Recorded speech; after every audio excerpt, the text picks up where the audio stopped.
कौन बनेगा नेता। नगर निगम के चुनाव पास आने वाले थे।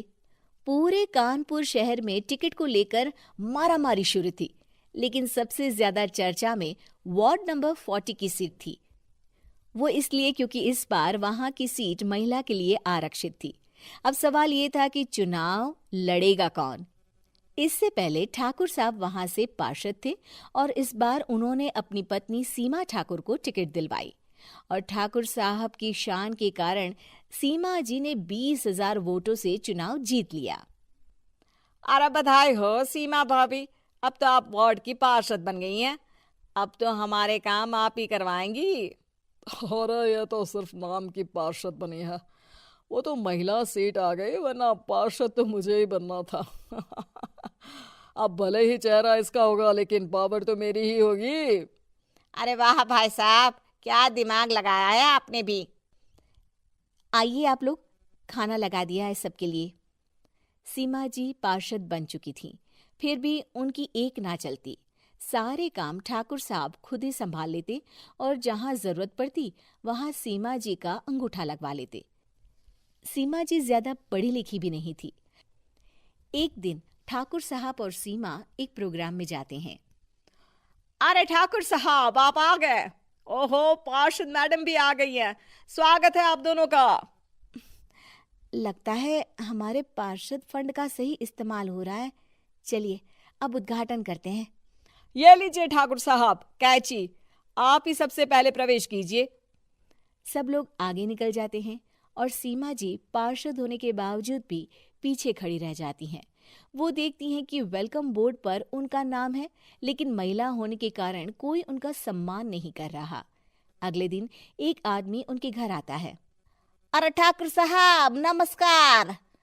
कल ना हम नोटिस किए कि हमारा घर तो अवैध है और नगर निगम वाले उसे तोड़ने आ रहे हैं। अरे कुछ कीजिए ना ठाकुर साहब। देखो भाई, मैं तो ज्यादा कुछ कर नहीं सकता, पर अगर तुम सबकी जेब गर्म कर दो तो कुछ हो सकता है। कुल मिलाकर 4 लाख लगेंगे। अरे 4 लाख ठाकुर साहब? अरे भाई, मैं अपने लिए नहीं मांग रहा हूँ। दरोगा है, इंजीनियर बाबू है, बड़े साहब है, सबको देना पड़ता है ना थोड़ा थोड़ा। बोलो है मंजूर? तभी वहां अचानक सीमा जी आ जाती हैं। अरे ये आप क्या कर रहे हैं? पहले इन्हीं लोगों से तो आपने वोट मांगे, अब इनसे ही पैसे ले रहे हो। अरे चुप रहो तुम। तुम्हारा काम है सिर्फ अंगूठा लगाना, तुम वही किया करो। मुझे दूसरे काम तुम मत सिखाओ, समझी? और तुम ना जाओ, अब पैसे लेकर आओ, वरना जेसीबी किसी भी वक्त आती होगी। सब कुछ ऐसे ही चलते रहता है। एक दिन सीमा जी और ठाकुर साहब को एक लोकल मीटिंग में बुलाया जाता है। वहां पर कई और अधिकारी लोग भी मौजूद रहते हैं। अब मैं चाहूंगा कि ठाकुर साहब हमारे बीच 2 शब्द कहें। मेरे प्यारे भाइयों और बहनों, आज मेरा सौभाग्य है कि मैं आप सबकी सेवा दिन रात कर पा रहा हूँ। आपने मेरी पत्नी को भारी मतों से जिताया है, इसलिए मैं आप सभी का शुक्रगुजार हूँ। मैं आप सबसे वादा करता हूँ कि हमेशा की तरह हमारे वार्ड में किसी को कोई तकलीफ नहीं आने दूंगा। सभी लोग तालियां बजाने लगते हैं। अब मैं माननीय पार्षद मैडम को स्टेज पे बुलाना चाहूंगा। अपने नाम को बुलाया सुनकर सीमा जी एकदम चौंक जाती है। उन्हें बिल्कुल उम्मीद नहीं थी कि इतनी बड़ी जगह उन्हें मंच पर बुलाया जाएगा।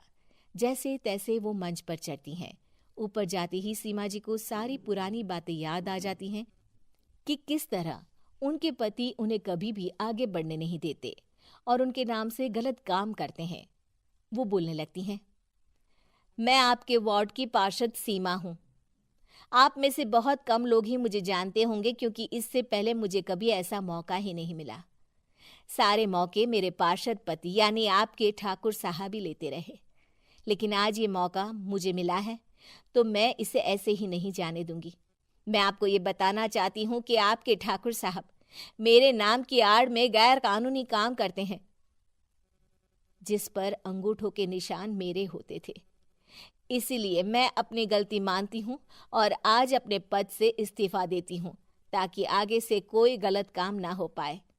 अब फैसला आप सबके हाथ में है कि आप हमें क्या सजा देना चाहते हैं। सीमा जी की बातें सुनकर ठाकुर साहब के चेहरे का रंग उड़ जाता है और वो शर्म से मुंह नीचा करके वहां से चले जाते हैं और पद से इस्तीफा देकर ही सही सीमा जी अपने आप में आत्मविश्वास महसूस करती हैं।